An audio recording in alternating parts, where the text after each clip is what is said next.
Hi viewers, welcome to our channel. ప్రస్తుతం మనతో పాటు రైటర్ అండ్ డైరెక్టర్ కనగాలి జయకుమార్ గారు ఉన్నారు. వారితో ఒకసారి మాట్లాడదాం. సార్ నమస్కారం. సార్ నమస్తే సార్, ఇవాళ ఎవరి గురించి ఏం చెప్పబోతున్నారు సార్? జూనియర్ ఎన్టీఆర్ గారి గురించి చెప్పుకున్నాం కదా ఇంతకుముందు ఎపిసోడ్లో. ఈయన ప్రస్థానం చాలా ఉంది. ఇప్పుడు సీనియర్ ఎన్టీఆర్ గారికి ఎంత ప్రస్థానం ఉందో, ఇప్పుడు ఎదిగి ఎదిగి ఎదిగి వటుడింత అన్నట్టు ఈయన గురించి చాలా చెప్పుకోవచ్చు. ఈయన సరే పెరిగి పెద్దవాడైన తర్వాత, సో ఆర్టిస్ట్గా ప్రూవ్ చేసుకున్న తర్వాత, సో జూనియర్ ఎన్టీఆర్ క్రష్ గురించి చెప్పుకోవాలి. క్రష్ అంటే ఒక పెద్ద ఇదేం కాదు. మనం జీవితంలో ఎంతోమందితో కలుస్తాం, వాళ్ళని ప్రేమిస్తాం, తర్వాత ప్రేమించిన వాళ్ళు వేరే ట్రాక్లో వెళుతుంటారు, మనం ఎక్కడికో వెళుతూ ఉంటాం. సో అభిమానంతో దాన్ని క్రష్ అనేటటువంటి దానికి నాకు తెలిసిన అర్థం ఒక అభిమానం, ఒక ఆరాధన, ఒక అట్రాక్షన్. సో బహుశా సమీరా రెడ్డి అనుకుంటా. సో సమీరా రెడ్డి మీద జూనియర్ ఎన్టీఆర్ మీద అప్పట్లో ఏదో పుకార్లు వచ్చాయి. జూనియర్ ఎన్టీఆర్ గారి క్రష్ అని అనుకున్నారు. సో ఆయన కూడా ఒక ఇంటర్వ్యూలో ఏదో చెప్పాడు, ఏమండి నా మీద వచ్చాయి కదా అమ్మాయి పేరెత్తకుండా, అప్పుడు నా మీద పుకార్లు వచ్చాయి కదా, సో ఇవన్నీ జీవితంలో సహజం ఉండి వస్తూ ఉంటాయి పోతూ ఉంటాయి, సో ఇవేమిటంటే పాసింగ్ క్లౌడ్స్, అలా వస్తూ ఉంటాయి పోతూ ఉంటాయి అని అన్నాడు. ఆయన అందగాడు, మంచి నటుడు, డాన్సరు, మరి అతన్ని ప్రేమించకుండా ఎవరుంటారు? అలాగా చాలా ఫ్రాంక్గా ఓపెన్గా మాట్లాడుకునేటటువంటి మనస్తత్వం. కష్టపడతాడు. అసలు ఆ డైలాగులు చెప్పితే ఎన్టీ రామారావు గారిని తలపిస్తాడు. యముడు వేషం వేస్తాడు, యమదొంగల యముడు వేషం వేస్తాడు. ఆ యముడు డైలాగులు చెప్తూ ఉంటే ఆ ఈజ్ డైలాగు చెప్తారు అందరూ. ఆ డైలాగు ఈజ్, అటువంటి ఈజ్ ఎస్వి రంగారావు గారికి ఉంది. తర్వాత ఒక విధంగా చెప్పుకోవాలంటే, అంటే అప్పటి ట్రెండ్ వేరు, ఇప్పటి ట్రెండ్ వేరు. రామారావు గారిలో కూడా లేనంత మంచి ఈజు జూనియర్ ఎన్టీఆర్లో ఉందని నాకు అనిపిస్తుంది, చాలామంది అన్నది కూడా. ఆర్జీవి కూడా ఒకసారి అన్నాడు, రామ్ గోపాల్ వర్మ, సీనియర్ ఎన్టీఆర్ కన్నా జూనియర్ ఎన్టీఆర్ చాలా మంచి నటుడు అది ఇదని. అంటే ప్రెస్లో ప్రభు అడిగాడు, ఏంటి విశ్వవిఖ్యాత నట సార్వభౌమ ఎన్టీ రామారావు గారి కన్నా గొప్ప నటుడా జూనియర్ ఎన్టీఆర్ అన్నాడు. అవును, అది నా అభిప్రాయం అని అన్నాడు. సో అటువంటి ఇమేజ్ క్రియేట్ చేసుకున్నాడు ఆయన. తన క్రష్ గురించి మాట్లాడుతూ యాక్సెప్ట్ చేస్తూ జీవితంలో జరిగేటటువంటి సంఘటనలు ఇవన్నీ.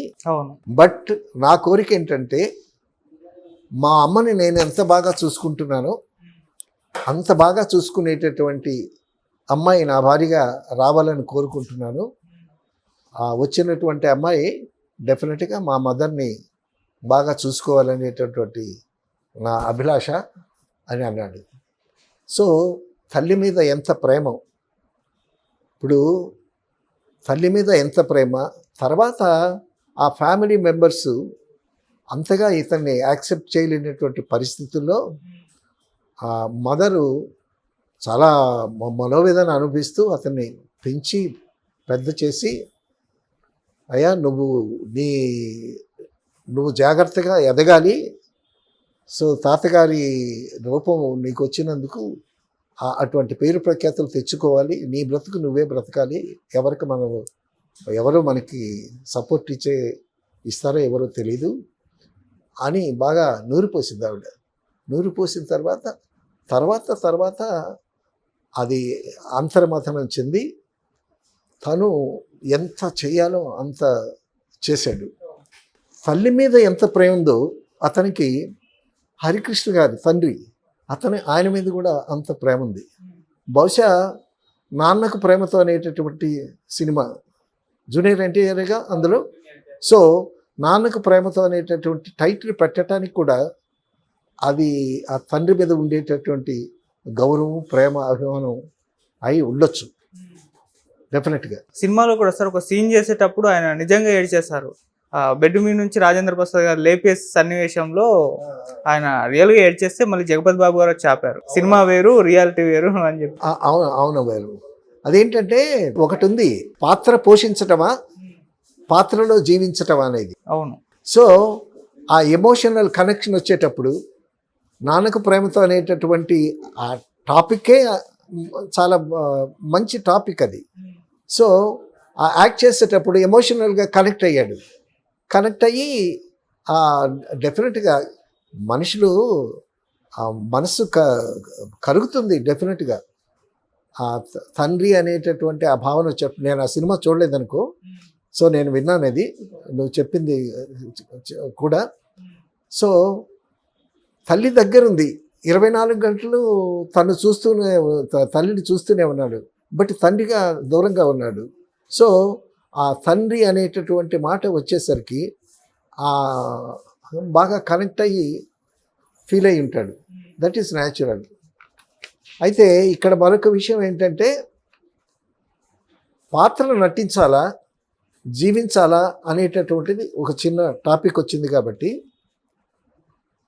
పాత్రలో లీనమవ్వటం, జీవించటం అయితే మనం ఎలాగ యాక్ట్ చేస్తాం, బాగా ఇన్వాల్వ్ అయిపోయి ఆ నటనకు ఉండేటటువంటి లిమిట్స్ దాటిపోతాం. రావలసినంత వాయిస్ రాకపోవచ్చు, గాద్గదికంగా ఉండేటప్పుడు గొంతులో నుంచి డైలాగులు పగలకపోవచ్చు. సో హావభావాలు కూడా అనుకున్న క్యాలిక్యులేషన్స్లో రాకపోవచ్చు. కాబట్టి ఏంటంటే నటించాలి అంతే, ఆ పాత్రను నటించాలి అంతే. అందులో లీనమైపోయి అందులో జీవించాను అని అనుకోవటం మాత్రం అది కరెక్ట్ కాదు. ఎందుకంటే ఆ లీనమైపోయేటప్పుడు, మనం ఎమోషనల్ అయ్యేటప్పుడు లిమిట్స్ దాటిపోతాం. ఎంతవరకు యాక్ట్ చేయాలో అంతవరకు యాక్ట్ చేయము. ఒక్కోసారి ఓవర్ అవుతుంది, ఒక్కోసారి తగ్గుతుంది. అలాగే హావభావాలు కూడా, ఫేషియల్ ఎక్స్ప్రెషన్స్ కూడా, వాయిస్ కూడా. సో ఒక పాత్ర, ఆ పాత్రను నటింపజేసి ఆడియన్స్కి ఎంటర్టైన్మెంట్ ఇవ్వాలి. సో ఇదొక చిన్న టాపిక్ అనుకో, అది వేరే విషయం.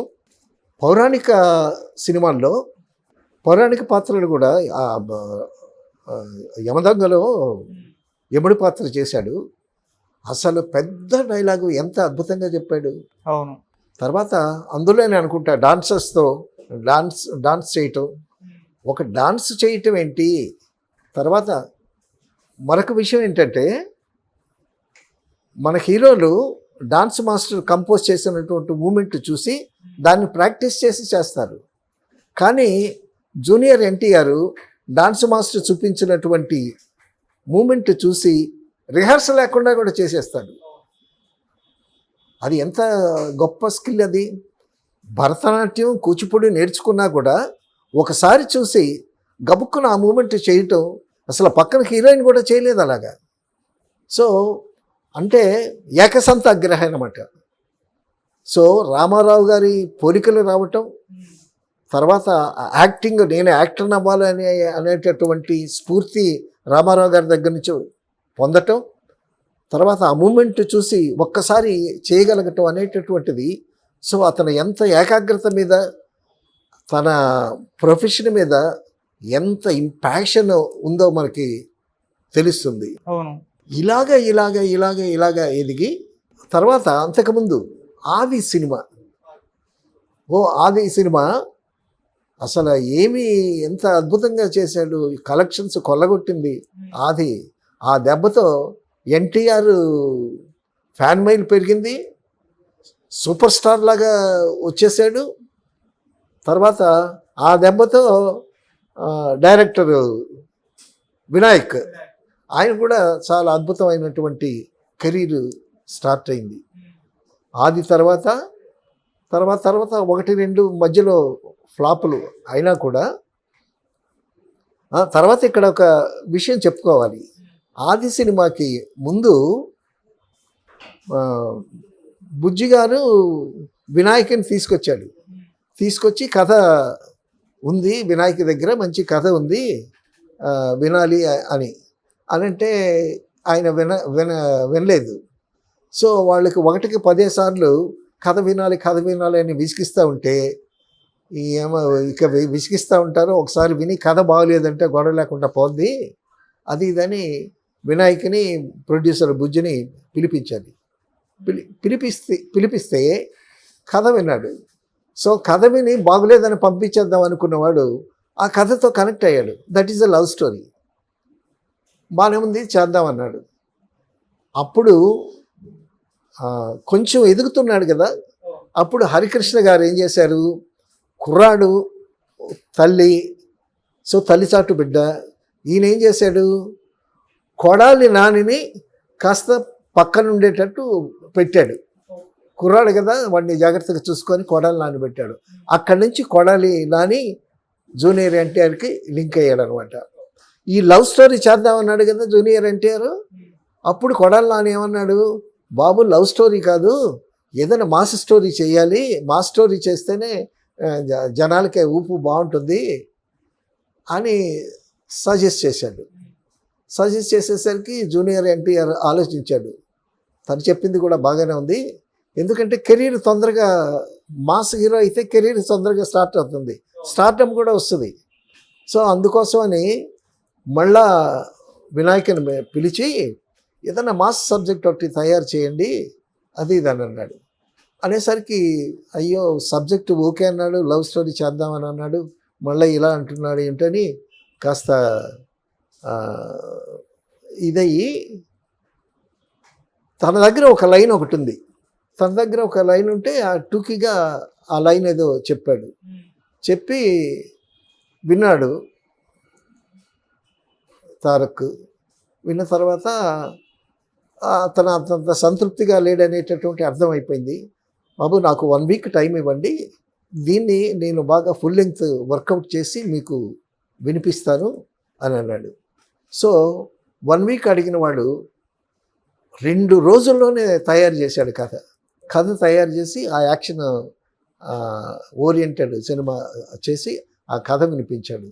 సో ఆ కథలో ఆ కారు ఎగరటం అదంతా అక్కడి నుంచే వచ్చినట్టుంది. ఆ కథ బాగా నచ్చింది, ఆ కథ తీశారు. సో దానితో ఇతనికి మంచి స్టార్డమ్ వచ్చింది. ఆ స్టార్డమ్ ఎంత స్టార్డమ్ వచ్చిందంటే తర్వాత సింహాద్రి అవన్నీ వచ్చాయి. సో ఫ్యాన్స్ అందరూ జూనియర్ ఎన్టీఆర్ రాజకీయాల్లోకి రావాలి అని అంతగా ఎదిగిపోయింది. కానీ జూనియర్ ఎన్టీఆర్ చాలా తెలివైన వాడు, స్థితప్రజ్ఞుడు. సో